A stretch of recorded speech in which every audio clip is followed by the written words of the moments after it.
Atlantis Life Science for a better life.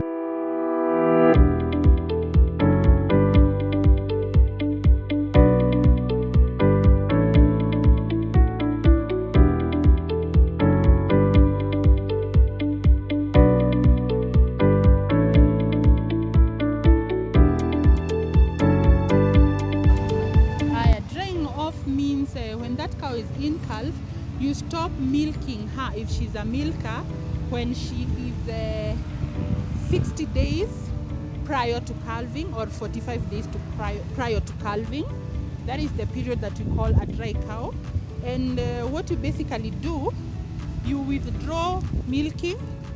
You also withdraw high energy feeds because you don't want to fatten that dry cow because she's building for the next lactation, and you dry her to heal from the previous lactation as you prepare her to the next lactation. So if it is a high producer, you use a dry cow therapy whereby you induce some antibiotic to the teat for it to help. When you are trying to withdraw milking, you are going to reduce the number of times that you milk. If you're milking 3, you can go to 2, then to 1. So when you're doing that, when you are completely stopping the milk, you can use an antibiotic. You put it, you insert to the milking to the teats for it to help that cow not to get mastitis when she's on dry, because they normally get. Okay. So here, as you can see, these are my dry cows. They are 7 months in calf. So they will stay here for 30 days, and then they are going to the lower side where they will stay for another 30 days. Because they will be steamed up. Okay. Yeah, we will be steaming them on the other side. Okay. So basically this is our maternity wing, Okay. where we go and keep them. And there's something I want you to note. These cows, they are not fat. Okay. So don't fatten your dry cows, because eventually you're going to get something we call negative energy balance. Okay. Make sure you maintain that balanced body, and you stop. If you are giving mineralic for milk, okay, go back to a dry mineralic so that you can train that cow to obtain calcium from her bones, and now, also build reserves for the next lactation and prepare herself to calving down. So you've spoken about drying the cow. That would mean that you want to withdraw the milking process. Yes. And there are some people who normally milk until almost the last stage when the cows are calving down. Wow. What is the disadvantage or the danger when that is done? Because farmers would really want to understand what is this drying cows mean, and what are the advantages of drying these cows, and what is the expectation when you dry cows well at the point when the cows just give birth. Okay. Number 1, we said you are drying this cow to heal. This cow is dealing with a lot of stress. It is in calf, it is being milked, and you're still stressing her. So when you're milking until she calves down, you're not giving her time for her to heal from the stress of producing milk, and you're also not giving her time to build for that calf she's carrying and prepare herself for the next lactation. One disadvantage that you're going to get is you're not going to get higher production as per your expectation, because you haven't given her time to build that.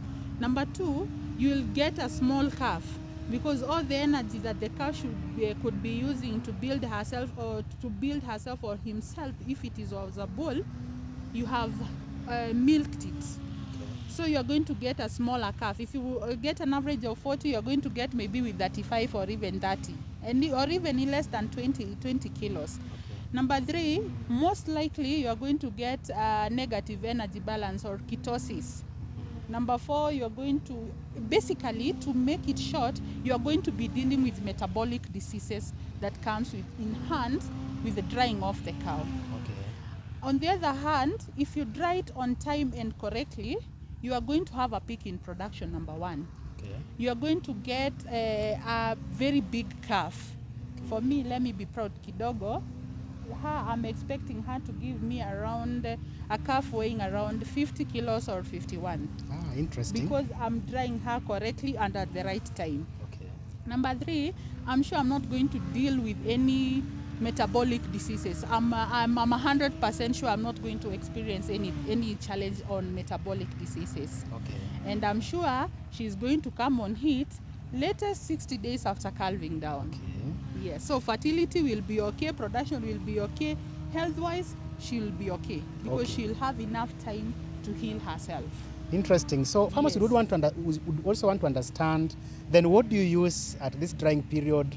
How do you feed the cows? What do you feed them on? What do you avoid giving them? And how do you actually do the entire feeding process from the time that you just initiate them on drying to the point when they now calve down? Okay. So I told you her this cow is not producing anything. We want her to lose milk if it is a high producer. We don't want to fatten her, and also we want to maintain his energy, high energy, I mean. So number one, to withdraw milk, if we are using corn silage, we withdraw corn silage, Okay. and we feed for 3 days or 4 days, or a week, we Okay. feed with dry matter alone, that is hay alone. Okay. Be it bomber rods, be it barley, be it whatever, Okay. for her not to stop producing milk. If we are giving dairy milk, we stop fast. Okay. But we don't just stop at mara moja once. If we were giving her 6 kilos, we go to 4, we go to 2, we go to 1, we go to 0, and then we start maybe giving her maybe a kilo of 1 bran, 1 kilo of wheat bran, and maybe 1 kilo of medium, just to make sure the microflora in the rumen, they are still functioning well. Then we start feeding them with napier and hay when they are that on dry. And we are make sure there is something key that you're supposed to make sure. You make sure that the rumen is filled. We always fill for that cow. So if you go to the trough, you're going to find that there is something they are eating. Then we stop with the mineralic for milk.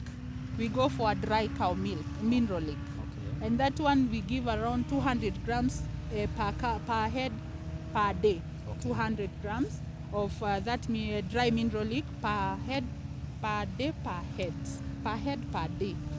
So that is how basically we feed them. For them not to, the reason as to why we withdraw corn is corn has a lot of energy. Sure.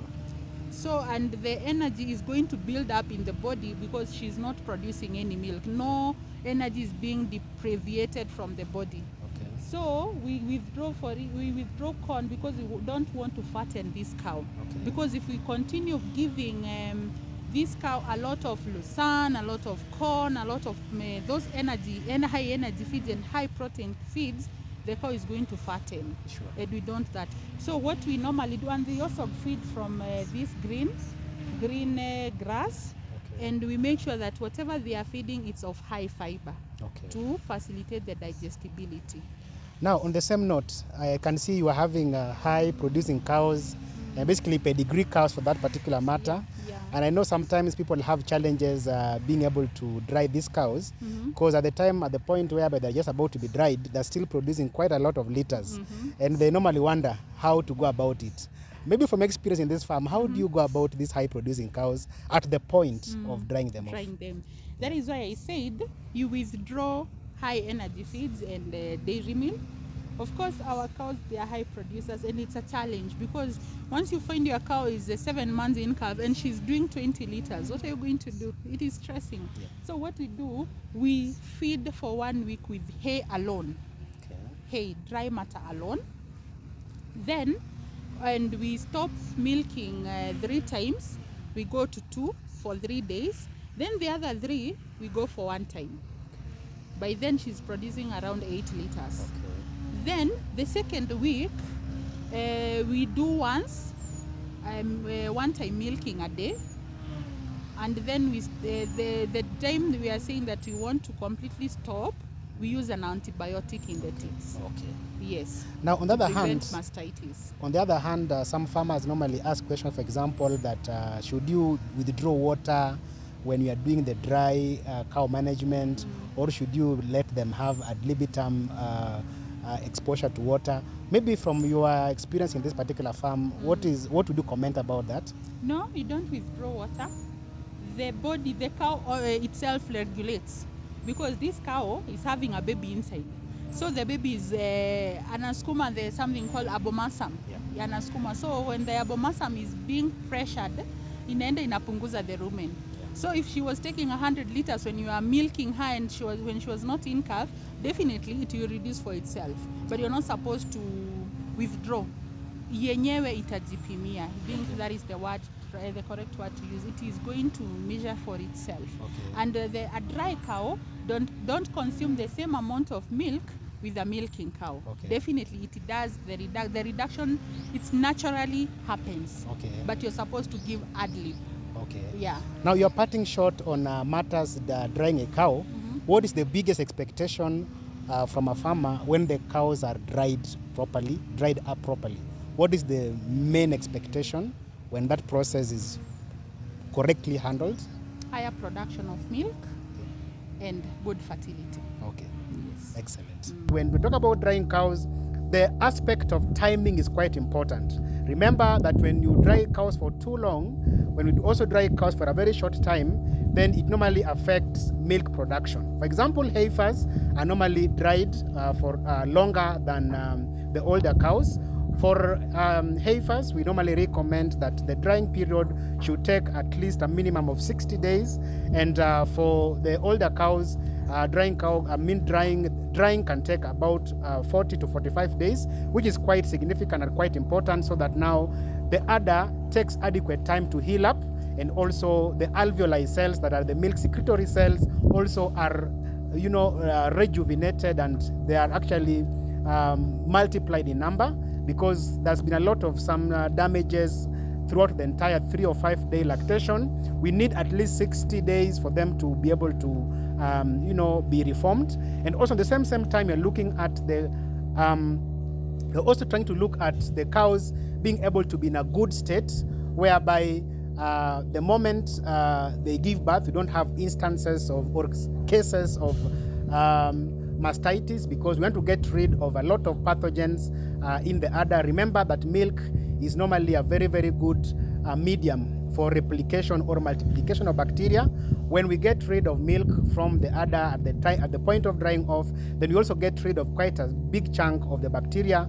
Therefore, we're able to prevent instances of mastitis when the cows give birth. When they come up with mastitis, it's quite evident that whenever mastitis sets up in a farm, first and foremost, they're going to have a loss in milk production. Actually, it is instant reduction in milk production. And when we do that, then we know that we are actually affecting the farm profitability. So that is what we had for you today. And therefore, when we're talking about management of the milking herd, management of a dry cow, management of a steaming up group, is also quite important to remember that grouping of these cows is quite important. We normally advocate that when they are between 225 days to about 235 days, then you begin the grouping of the cows to be steamed up, so that now they're given closer monitoring, and therefore they're also given closer attention, so that now they're able to at least be able to transition through the entire process quite effectively. Now, when the cows are just about to give birth, it's also important to remember that it's good to supplement these cows. And one of the most important supplements that normally comes in this particular stage is Supercal. And Supercal is given just immediately before the cows give birth to take care of any challenges of milk fever, which might crop up as one of the metabolic disease. And Supercal is given immediately the cows give birth at a dosage of 100 ml per cow per day for a period of 1 week. And this will be repeated for the next 2 to 3 months, so that the cows have adequate amount of calcium and phosphorus for milk synthesis. On the same hand, because we know that the cows might have instances of negative energy balance, we introduce white energy to the cows immediately they are given birth to. This can begin at least 1 or 2 weeks before the cows calve down, so that they have adequate reserves. White energy has enough energy to ensure that when the cows give birth, then there is adequate production or synthesis of milk. At the same time, we know that the rumen will quite be pushed by the pregnant uterus. So because the calves has grown to a significantly bigger size, it is pushing onto the rumen, and therefore making sure that the rumen size is quite significantly smaller. When the cows immediately they give birth, they normally have a significantly smaller rumen than the actual size when the cow is open. Now, we want to ensure that the rumen size is also adequately increasing with time, and also the amount of bacteria in the rumen is significantly increasing when the cows give birth. We recommend that during the steaming up process, you introduce CAMBoost to these cows, and CAMBoost targets to ensure that the rumen is well taken care of, and the bacteria that could have been lost because of the smaller size of the rumen has been replenished adequately enough, and this will enhance fermentation and therefore will also limit chances or instances of negative energy balance because of poor fermentation process and poor production of energy. So that is what we had for you for this episode. Until next time, this is yours, Dr. Nikki Omolo from Atlantis Life Science. Thank you. Until next time. Atlantis Life Science for a better life.